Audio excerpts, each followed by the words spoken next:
Because of the coronavirus pandemic, some are asking, how can I exercise my right to vote? Because of rampant voter suppression, how can I be sure that my vote will be counted? Because of the assault on the U.S. Postal Service, how can I be certain that my mail-in vote will not be disqualified? These are all fair and urgent questions. Make no mistake, voter suppression is real. But don't be fooled. Voter fraud is a myth, and it is clear that efforts are being made at the highest levels of government to destroy the Postal Service and discredit voting by mail or by absentee ballots. But if your vote is precious, you must protect it. If your vote is almost sacred, you must make sure it's counted. And if your vote is the most powerful nonviolent tool in a democratic society, you must do whatever it takes to exercise it. If you can make it to the polls, go and vote. If you can't make it to the polls, mail it in. If you can't mail it in, drop it off at your local voter registration office. If you can't drop it off, have a family member or friend drop it off for you. Let's honor the memory of Congressman John Lewis and all those who shed blood on that Alabama bridge and gave their lives to secure our precious right to vote. There is far too much at stake. Our rights, our health, our very lives and livelihood. Vote early. Vote today. Vote now.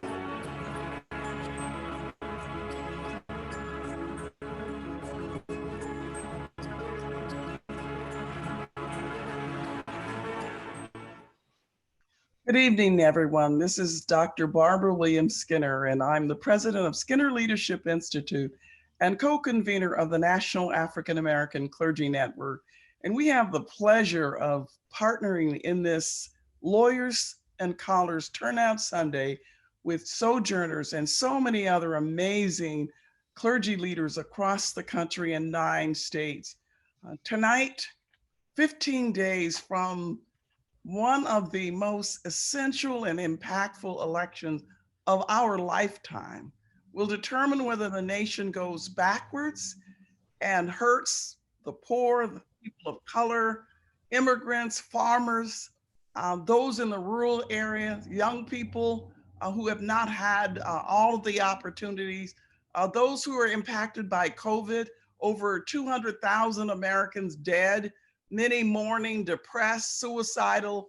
Will those people's lives be better because of your vote, or will we go backwards? That's a choice we all have. Our vote is our voice. And we pray tonight as we talk about Wisconsin, one of the battleground states, that we have pastors who are ready to stand in the gap for those whose votes have been taken. If the vote wasn't that precious, no one would be trying to steal it. So that's why they're trying to steal it, because it is so precious. And so it's our right tonight with these amazing pastors from Wisconsin who have already been standing in the gap throughout their lives to join with Jim Wallace tonight and to talk about, and our amazing legal team, to talk about exactly what do pastors need to do to protect the right to vote. How do they show up on behalf of those who are hurting or scared? And that's what's so exciting about this webinar. So it gives me great pleasure tonight to get us started in the only way that gives us real power, and that is with an opening word and prayer by the Reverend Dr. Joy L. Gallman, Senior Pastor of St. Mark's AME Church in Milwaukee. Dr. Gallman, thank you so much for being with us to start us in the right way.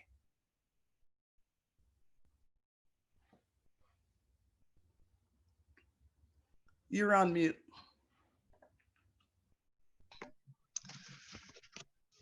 Good evening.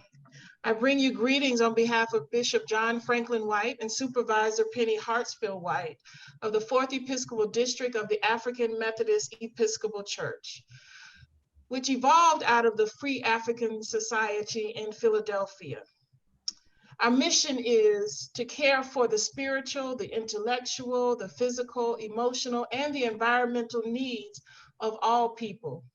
One of the ways to do that is to actively participate in the protection of the right to vote, especially those who are most vulnerable. This work is part of our DNA. Ezekiel Gillespie sued the state of Wisconsin for the right to vote and won. He was a founding member of the church I pastor, St. Mark AME Church, Milwaukee. This work is part of our DNA. It's part of our DNA. It's part of our commission to set the captives free, to recover, to release the oppressed, and to preach a gospel that includes all in the year of the Lord's favor. It's in the DNA of AMEs. And so we will do this work. We will continue to do this work in the spirit of our Lord and Savior Jesus Christ and the spirit of the Free African Society. Shall we pray?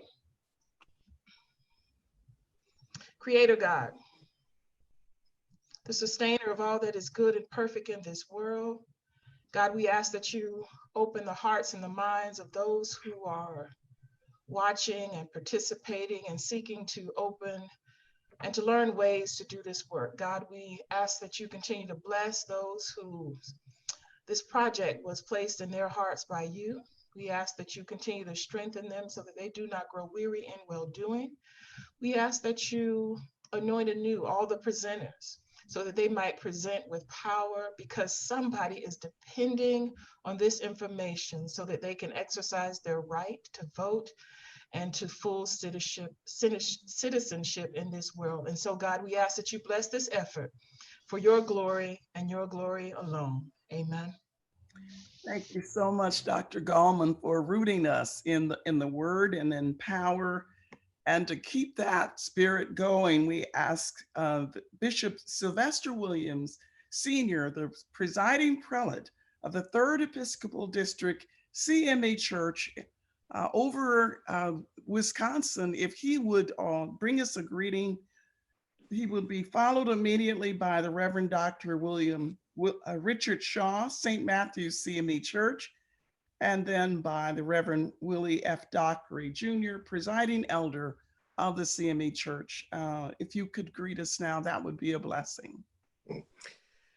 Let me take this opportunity to say thank you to you for giving us this opportunity to share very briefly. I want to share with all of you that I greet you on behalf of the entire members and leaders of the Christian Methodist Episcopal Church, where our senior bishop is the Bishop L.L. Reddick III. All of them will join me in bringing greetings, and I certainly bring greetings on behalf of all of them. As far as myself, I am the Episcopal leader, as you stated, of the 3rd Episcopal District, which I normally say extends from Denver to Detroit and is inclusive of the state of Wisconsin. So again, it is with a sense of joy and delight that we have this opportunity to greet all of you, and to say how delighted we are to join with the lawyers and scholars as we go forward to do this work. I don't need to share with any of you that I feel, and and I'm sure you do too, that the stakes are high and the needs are great. Without going into all of those details of what those needs and stakes are, allow me to say that I want to encourage everybody to vote. I want to encourage you to consider it as your call and duty, for there are persons who have suffered and died for all of us to have this right. So we encourage everybody to consider it a call and your duty to vote. Not only do I want to encourage you to consider it your call, but I'd like to ask you to be convinced as you go to the polls, knowing that your vote counts and your vote matters. Please don't let anyone tell us that my one vote does not matter, but we can indeed with others make a difference. Go with a conviction that will allow us to stand and to endure what we need to go through in order to make sure that our votes are cast and our votes are counted.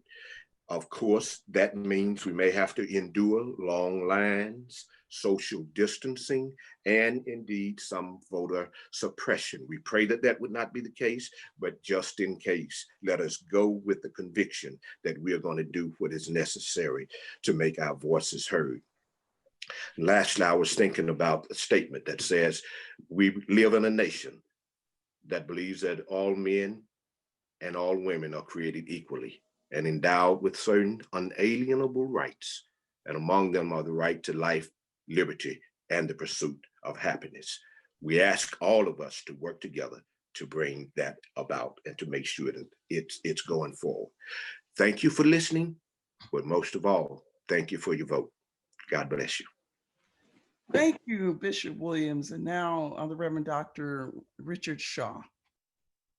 Thank you, and greetings to everyone. And I bring you greetings as a member of the Christian Methodist Episcopal Church and a member of the St. Matthew CME Church in Milwaukee, Wisconsin. Excited to share this platform with my bishop, whom you just heard from, as well as my presiding elder, Willie F. Dockery. We just want to encourage everyone to get out and vote. As I sit here today, my mind goes back to my home, Marion, Alabama, 15 miles from Selma, Alabama.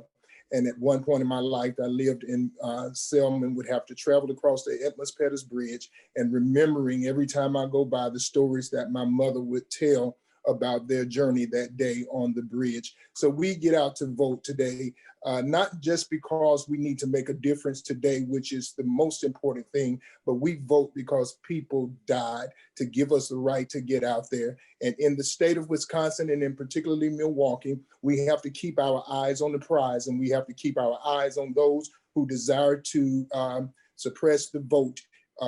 Doing things such as moving polling places at the last minute and shutting those things down. So we have to be on top of this. May God bless you and may the Lord keep you. Thank you. Thank you, Dr. Shaw. And now the Reverend Willie Dockery, if you would greet us. Thank you so much.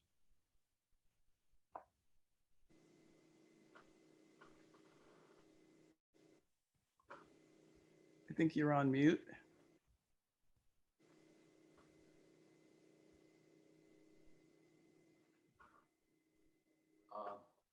First of all, I want to say thank you, Dr. William Skinner, for your leadership and for allowing us to utilize this platform to talk about a very important subject, and that is voting. I want to say that I greet you in the name of our Lord and Savior Jesus Christ, and on behalf of my beloved Bishop Sylvester Williams Sr., presiding prelay of the 3rd Episcopal District. My name is Reverend Dockery. I'm presiding elder of the Milwaukee district of the Christian Methodist Episcopal Church. And let me say that in our city and in our district, there's a great deal of energy and enthusiasm and desire to vote, because we understand the significance and the importance of voting, and that our vote matters and will count. I remember a childhood experience that I had growing up in a small town called Laurinburg, North Carolina. And we were very poor. And my mother worked for someone, and she asked me to, as a favor to her, to go do some work for her. When I went to the house, my mother gave me specific instructions, and that was to go to the back door. When I went to the back door, I knocked on it, and no one came to the door. And I went to the front door, and the lady greeted me, and she was very angry and upset. And she said, "I dare you come to my front door." And she asked me to go to the back door, and then proceeded to give me instructions about what she needed done. While I was doing the work, I could only think of what my mother had told me, and I was doing it as a favor to her. But in my heart, I felt less than a person. I felt inhumane. And so when I cast my vote, I think about those persons who have died, those persons who were treated inhumane, and that I remember that I'm not a second-class citizen, and it is my right, my privilege to vote. And so when we consider all of that is going on in our city, in our nation, in our world, our vote does matter, and we have to vote for change, and there's power in our vote. So there's still a lot of excitement and energy and enthusiasm. We will not be deterred by long lines and social distancing and any attempts to suppress the vote. We're committed to cast our vote, whether absentee. We have early voting, which starts on tomorrow, and we're encouraging that as well, and to vote on November 3rd. But any way you do it, make your vote count. Thank you for allowing me this time. God bless. Thank you so much, Reverend Presiding Elder Dockery, for you, and for Reverend Dr. Shaw and the presiding prelate, Bishop Williams, for being on the battlefield with us. And now, just to bring it home before we jump into the webinar, I am always so grateful for my co-partner in this work, the Reverend Jim Wallace, the founder of Sojourner, for sharing with us exactly how our vote relates to our faith. Jim Wallace, thank you so much for being with us. Reverend Dockery, thank you for that story about your mom. And we're going to make sure this call is about everybody voting at the front door. At the front door. I always love being in Wisconsin. I've had such a great time over many, many years. I remember speaking in the Milwaukee Bucks Stadium after Sterling Brown stood up to police tasing. The Milwaukee Bucks and Marquette stood up for him. And I just sure saw the Bucks standing up again during the basketball season. So this is a place, they call you a battleground state. Well, battleground. This is warfare. This is warfare. And Ephesians says, we wrestle not just against flesh and blood, but principalities and powers and evil in high places. That's what their battle's about.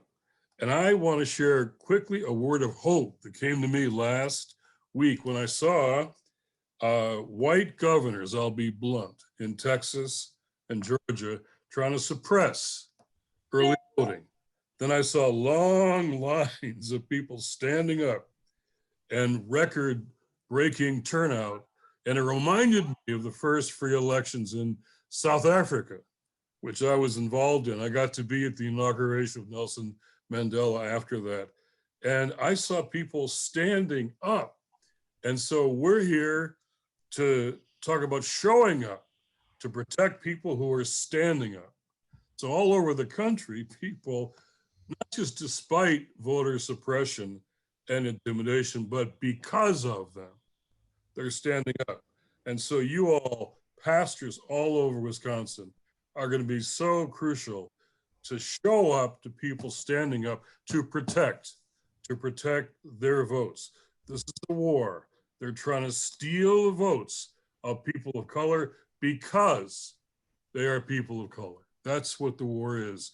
And we're standing up for the image of God to be respected at polling place. And there's no one doing anything more important in the country than pastors in Wisconsin and all these states showing up to protect those votes. So I am blessed and blessed and blessed to be among you and to be here tonight to say, we're going to do this with God's help. We're going to do it. And hope is going to take us through. So bless you. And I'm blessed to be just with you again tonight. Thank you so much, Jim, as always, bringing a word of hope to us. And now to get us right into the meat of how we protect the vote, we are so grateful for our partnership with the Lawyers Committee for Civil Rights. They've been over 20 years in this work. And we are grateful tonight to have Ms. Gabrielle Velasco, National Coordinator, and Mr. Jacob Cornock, a Legal Fellow, Voting Rights Project, to share with us the details that we need to know, what pastors in Milwaukee and Madison and Racine and other places need to know to protect the vote. And then we'll have Q&A led by Miskina Jackson, our very own special national coordinator who's been with us in this work. If you have questions, just put them in the chat and we will come right to you after the presentation. Gabrielle Velasco, you can get us started. Good evening, everyone. I believe one of my colleagues is going to share our presentation shortly. So nice to join you all in this work. It's wonderful to have you alongside us as we put our sneakers on the ground and get ready for Election Day. I'm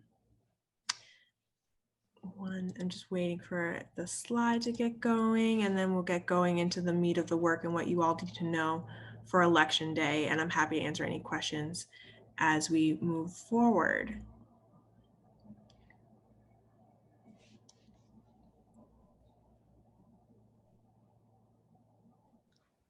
Are you able to share, Kena Jackson?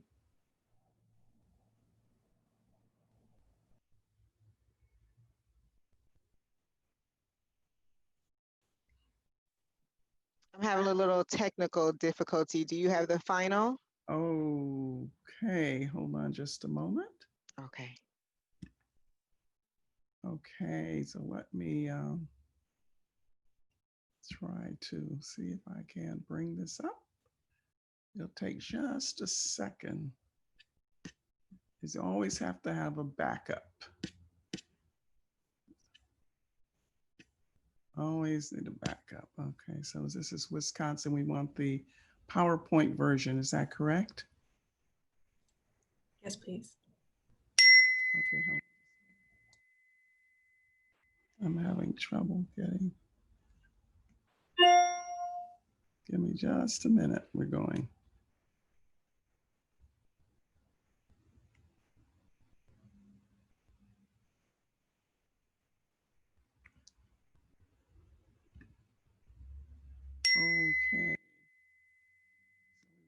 Okay.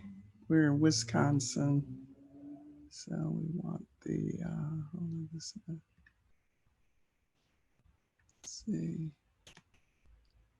This is the chaplain presentation. Okay. So let me share here. And Gabrielle, you can take it away. Let me put it in the slideshow mode for you and play from start. Okay. There you go. Sorry about the delay. Wonderful. Thank you so much. And I appreciate everyone's patience. I promise the presentation will be worth it. Today's objectives are to understand the overall structure of election protection. So what we do and how we do it. The other portion would be understanding your role as an EP chaplain and what to expect as your sneakers on the ground outside of polling locations on November 3rd.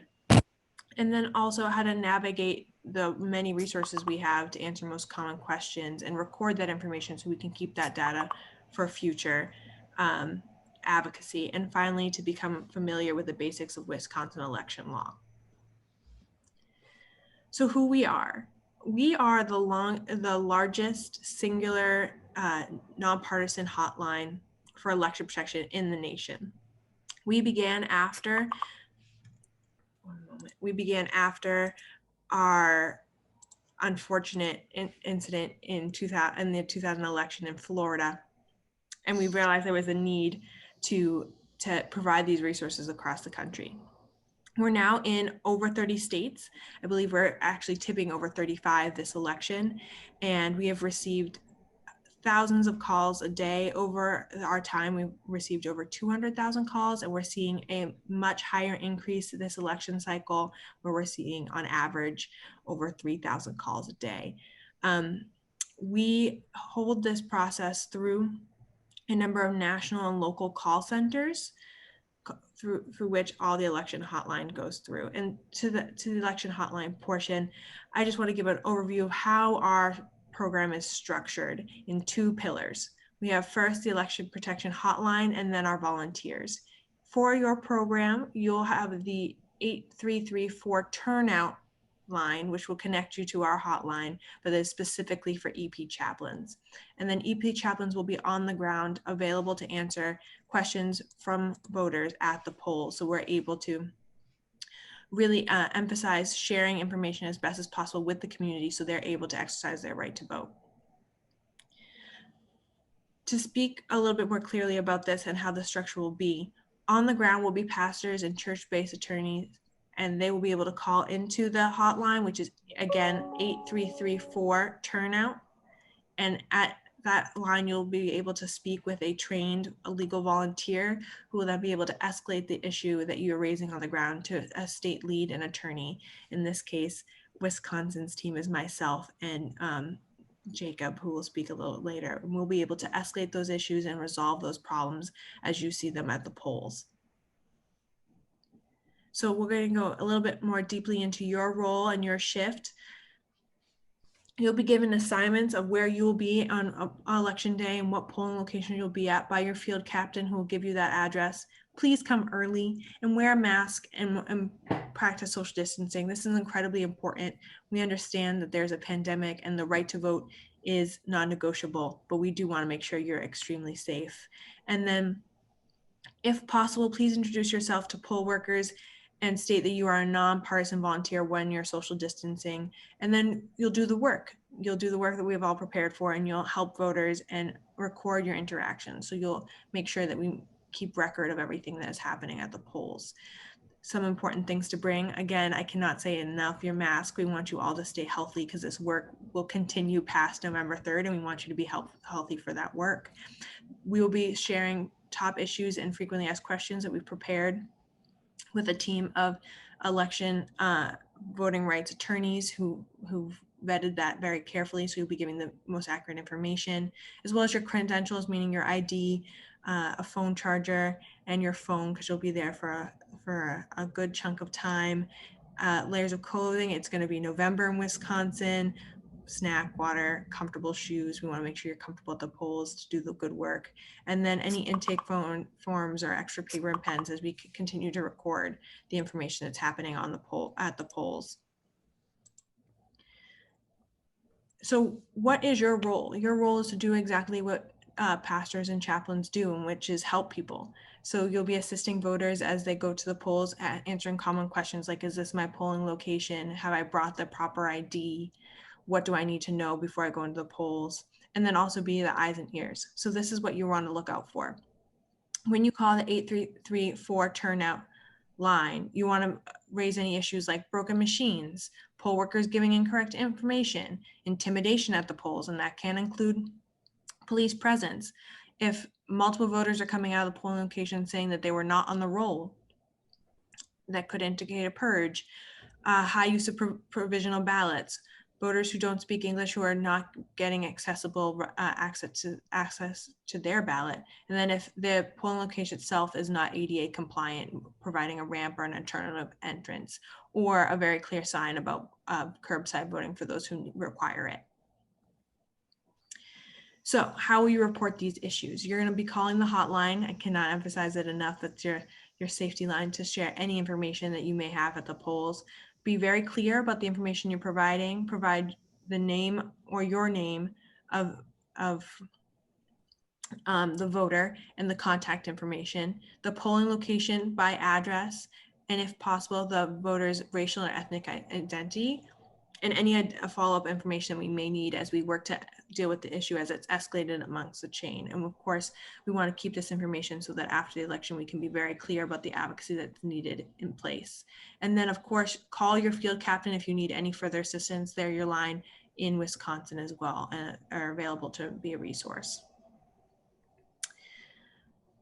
As I've mentioned a couple times now, but I can't emphasize enough how we've used this information in real time to follow up with the voter, a poll worker, election officials. Oftentimes we've been able to take this information straight to the Board of Elections, the Secretary of Elections in a state.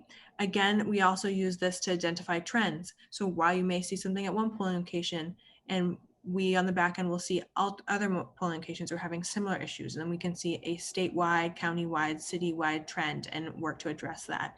And as well, capturing as much data as possible will help us not just on election day, but as we move forward, not just in this election, and I'm sure we'll be doing a lot of work to make sure every vote counts, but also in future elections, so we can make sure that we're not having as many obstacles for our communities as we head to the polls. So notes to remember. Again, write this down, 8334 turnout or 833-487-6688 to report any problems and have any, if you have any questions that need to be answered, an election trained attorney will be on the line to help you. Again, it's very important that we emphasize that we are nonpartisan. We are there to help all voters in all walks of life. Please do not share your political beliefs with voters or other volunteers while you're at the polls and working under this program. We respect everyone's rights to vote, and we want to make sure that we're giving nonpartisan assistance. Again, as we all know, we're in a pandemic, and while I really respect and honor everyone's passion for this work, I do want to make sure you're taking care of yourself. So please wear a mask and practice social distancing. And then even if you are a church-based attorney, please do not refer to yourself as a lawyer or to a voter as a client. You're just a trained volunteer in this capacity.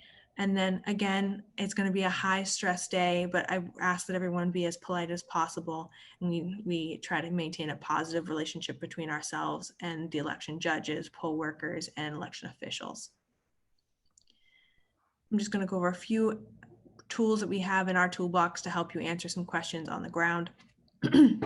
As I mentioned, we have the Wisconsin top issues and frequently asked questions that are prepared, and those will be given out to you and your volunteers prior to Election Day.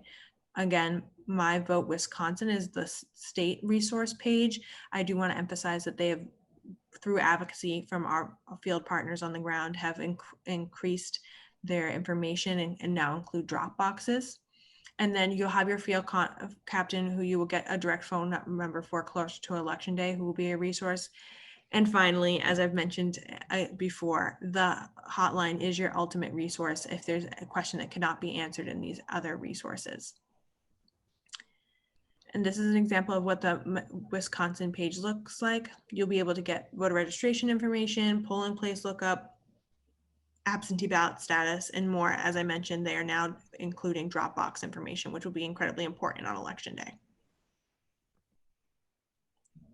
And then this is the link that you'll want to go to, and you'll get that information from the voter. And I suggest everyone checks your own registration when you have the chance.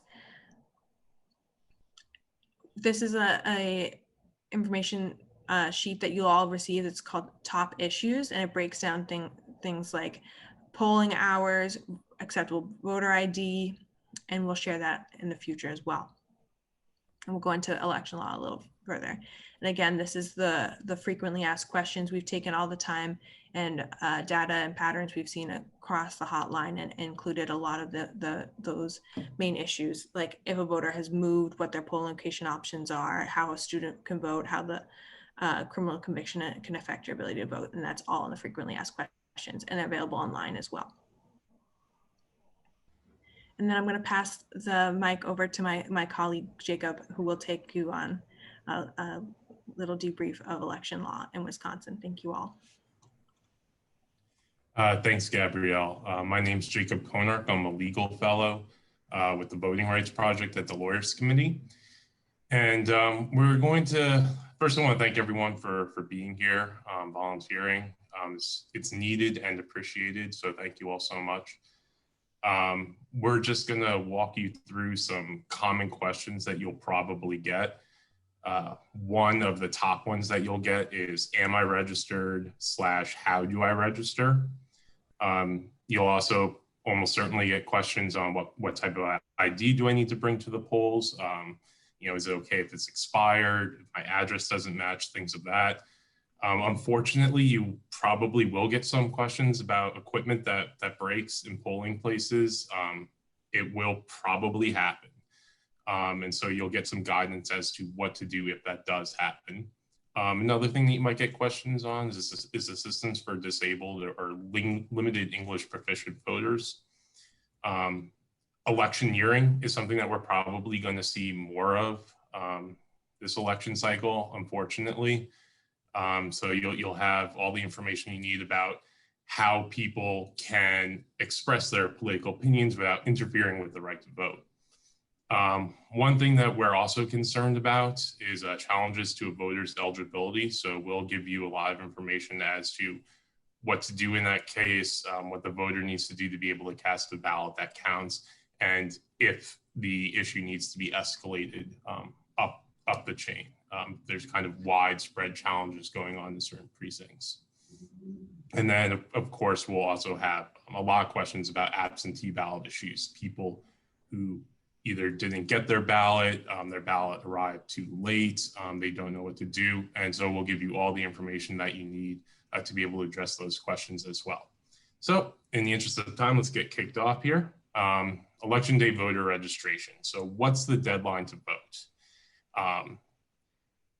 We've actually already passed the online and by mail voter registration deadline, but in Wisconsin, you can actually vote in the municipal clerk's office up until October 30th. And you can also vote on election day through same-day voter registration. Now, it's important to remember here with same-day voter registration and registering to vote that a voter needs to provide proof of residency. This is something that someone might not have. Most people will have a Wisconsin driver's license. If they don't have that, state ID card, utility bill, bank statement, paycheck, employee ID card with a photograph. We'll give you a whole comprehensive list of everything that a voter can use for proof of residency in Wisconsin. Now, another thing that you'll probably come across is people who have moved. And so in Wisconsin, if you've moved on or before October 6th, you can go and just re-register at your new address, either in the town clerk's office or at the polls on election day, by providing a proof of residency of your new address. If someone's moved after October 7th, they have to vote in their old precinct, and then they can re-register and update their address after voting at their old precinct. So what are the common types of reasons people might not be on the list of registered voters? This is something that you'll see often. It happens when people move. Also, people who have been convicted of a felony will often be taken off the rolls. And then once they complete their term, they'll have to re-register. We'll get into that a little later. And then there are people who are removed from the voter rolls through purging. That's an issue that will come up in Wisconsin, but Wisconsin has same-day registration, so it's important to just assure the voter that they will be able to re-register if they're not on the rolls, as long as they provided the proper documentation. I do want to just say one thing about people not being on the polls. It's important to verify the caller's registration status. So you can use that My Vote voter lookup tool. A lot of times people might be confused, they're in the wrong precinct. And if they just go to the right precinct, they'll be on the rolls. So that's always the first step that you should take when someone says they're not on the list or registered. Okay, so for voters with a criminal conviction or who are in jail or prison, now if you're convicted of a misdemeanor and you're incarcerated, as long as the misdemeanor wasn't for bribery or treason, you're eligible to vote by absentee ballot and you can register to vote in jail. So that's fine. Now, if you're incarcerated because of a felony or because of misdemeanor bribery or treason, you're not eligible to vote until you have completed your entire sentence. So that includes extended supervision, probation, or parole. But if someone has completed their full sentence, they're eligible to vote. Even if they haven't registered to vote yet, they can go use same-day registration or register in their municipal clerk's office and go and cast a ballot. Okay, these are the most common questions that you'll get about voter ID. What do I need? Does my address need to match? Because we have a lot of people who move very often, don't always update their address. And can the ID be expired? So we'll tackle these one by one. first, what ID do you need to vote? Can we just go to the next slide real quick? Thanks. In Wisconsin, you must have an ID to vote. So these are the most common types of IDs you see. You know, most people, they'll have a Wisconsin driver's license, many won't. So there's a list of other IDs that you can use. And I do urge you to review the FAQ on this question, because there's a comprehensive list there. And then we have a link to an even more comprehensive list that's available on the My Vote Wisconsin page.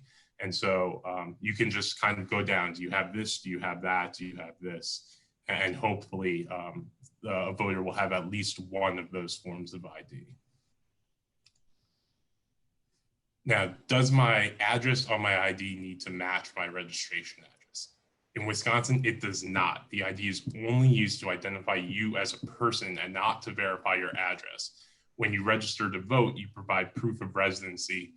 That is the confirmation of your address, not your ID. So it's important to remember that. That will come up. Okay.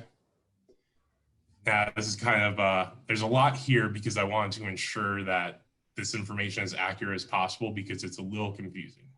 Can you vote with an expired ID? And the answer is really, it depends. Some forms of ID can be expired, others cannot. So again, the FAQ that will be provided to you will have all of this information, very comprehensive, all laid out as to what types of ID can be expired and what types of ID cannot. So that's going to really be a good guiding document to reference when you get that question.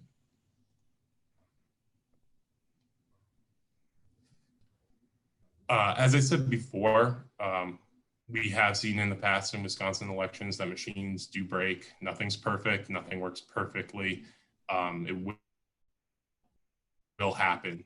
So if it does happen, it's really key to kind of find out, is this a big deal or not? Sometimes it can be a very easy fix that's done in a matter of minutes. Then it's important to just let voters know, hey, stay in line. It's okay. It'll be fixed shortly. If you're talking with poll workers and they're saying it's going to take more than 30 minutes, we need you to elevate that as soon as possible. Call your field captain, let them know.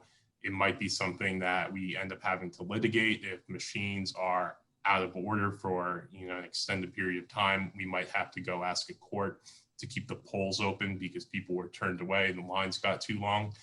So that's really, really important if that does happen, to elevate that as soon as possible so we can work on possibly getting into court as soon as we can. These are some of the common questions you'll get about assistance. If someone's disabled, they need help, or if they have limited English, it's important to let them know that they can receive assistance from someone. But I do want to strongly note that the assistance cannot come from that person's employer or union representative, but it can come from a friend, a family member, anyone who the voter feels comfortable with being in the polling booth and helping them out. And then I do want to also add that Wisconsin will have curbside voting available for voters who cannot enter a place due to disability. And that includes being immunocompromised and possibly contracting or spreading the coronavirus. So this is one that's probably going to come up more than it has in the past, which is, there's people handing me leaflets, there's people wearing pins or hats or what have you. It's really important to note that Wisconsin expressly forbids any kind of election activity within 100 feet of a polling location, as well as inside the polls. And I do want to make a quick note that is for the building, not the actual voting location. So for instance, if there's a polling place in a school gymnasium, there's no electioneering allowed within 100 feet of any entrance of the school, not just 100 feet within the entrance to the gymnasium. And then our EP volunteers should also comply with that 100-foot barrier as well, unless you're a credentialed poll watcher. Any kind of interference that you see with people voting, any kind of activity that looks more like voter intimidation than someone just holding a sign or passing out leaflets, and that can take on a lot of different forms. Please escalate that immediately. Talk to poll workers. We must prevent that from happening at all costs.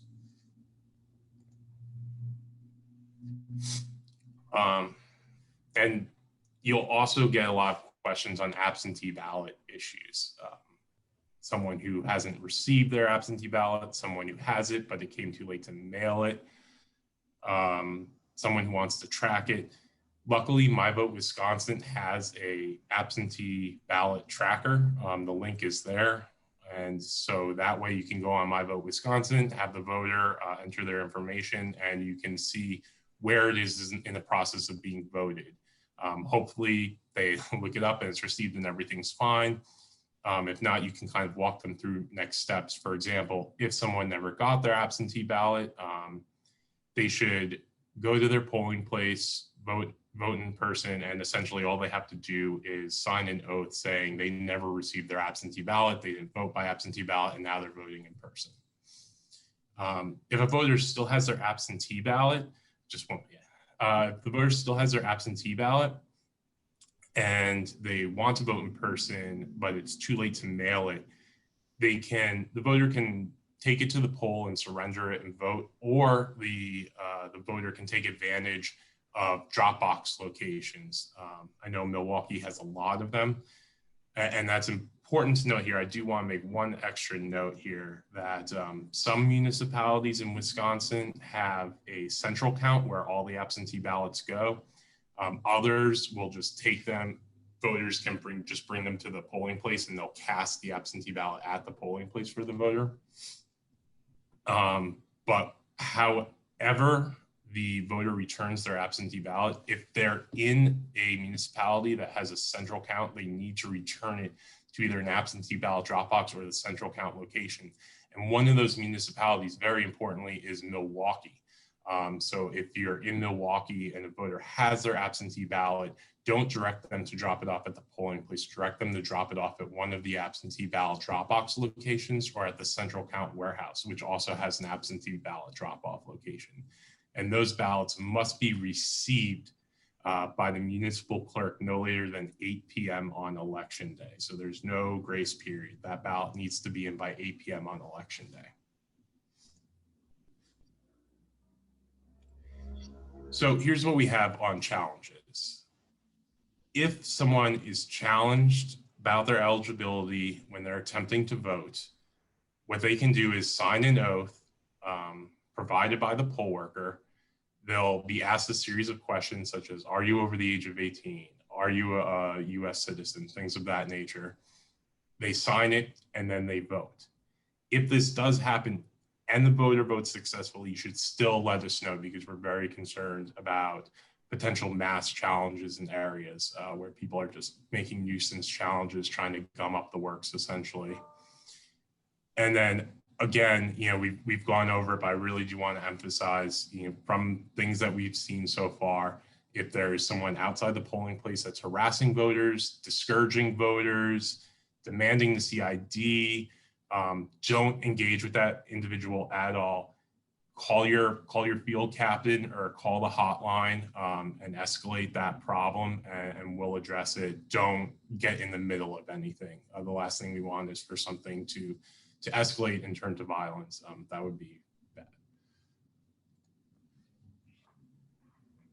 And so just to kind of go over everything one more time and put a bow on it, again, we will always have to remember the goal here is to ensure that every eligible voter who wants to vote can cast a ballot that counts.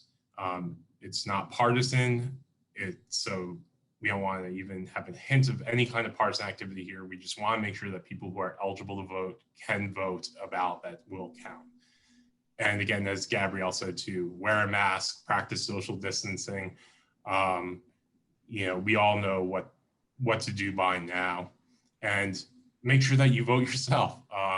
As someone who's worked in election protection for a while now and on campaigns, I haven't voted on election day in a while because I've always been super busy. So make sure that you get your vote in as well.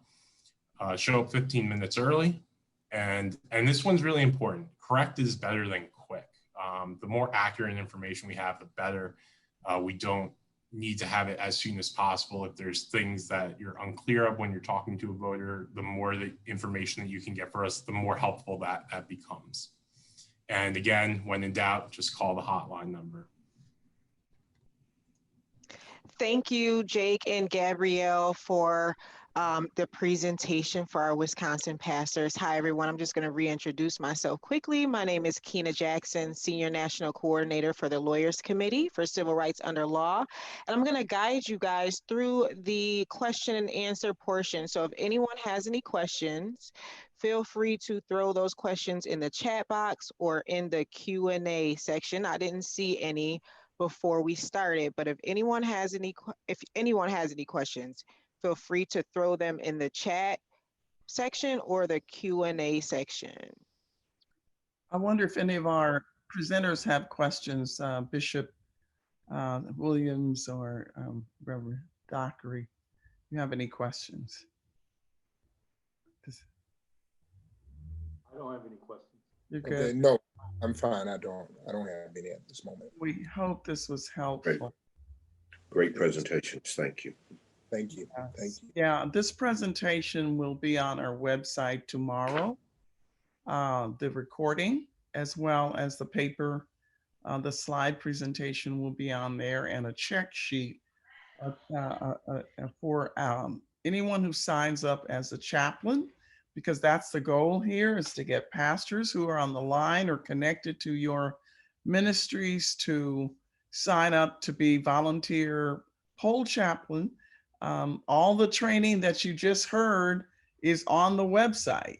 It'll be on the website. And so they'll get a checklist of what to do when they show up.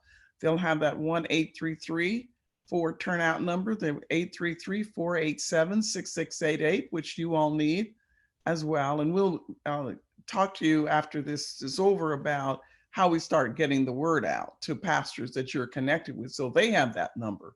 So they will get their questions answered no matter where they are in Wisconsin. Your network will be connected to this hotline. Okay. Well, thank you guys so much for being so focused and helping us to feel more confident that we can go to the polling sites and really be a help to people. What you saw in the structure questions, that there are levels of problems. The level 1 issues, as we always say, will go straight to the hotline where, am I registered? How do I find out? But there's some more there are tougher problems that were raised by Mr. Cornack that will go to the command center. You could download yourselves on our website, turnoutsunday.com, the frequently asked questions, the same frequently asked questions that were presented by Mr. Cornack tonight, as well as the top issues, and start thinking about those, studying up on those, getting familiar with them now, so that on election day, you're going to be ready to help voters.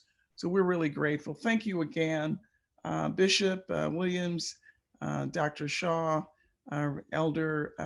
Presiding Elder Dockery, for your diligence in this, for Jim Wallace, especially for our Lawyers Committee team. Thank you so much, Gabrielle Blasco, Keena Jackson, and John Cornack. We're grateful for you helping to make sure that people can vote in a free, fair, and safe election. That's what this is all about. So thank you so much, and good night to everyone.